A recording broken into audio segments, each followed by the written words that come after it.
O'zbekistonda bugun 1-martdan gaz narxi oshdimi? Assalomu alaykum aziz tomoshabin. Ushbu xabar boshqalarga ham yetib borishligi uchun video ostiga bir dona like bosib, bizga obuna bo'lib qo'ying. Ijtimoiy tarmoqlarda bugun 1-martdan boshlab tabiiy gaz narxi oshgani to'g'risida xabarlar tarqaldi. Mazkur xabarlar ortidan Energetika vazirligi rasmiy munosabat bildirdi.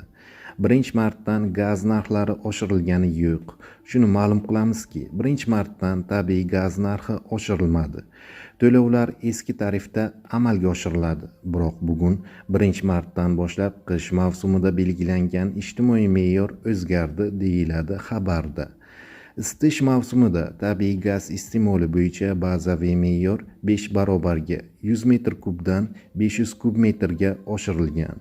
Xususan, noyabr-fevral oylarida har bir oy uchun 100 kub metrgacha, mart-oktyabr oylarida esa har oy uchun 100 kub metrgacha bazaviy me'yor belgilangan. Bu tartib Qoraqalpog'iston Respublikasi va Xorazm viloyatida oktyabr-fevral oylarida amal qiladi.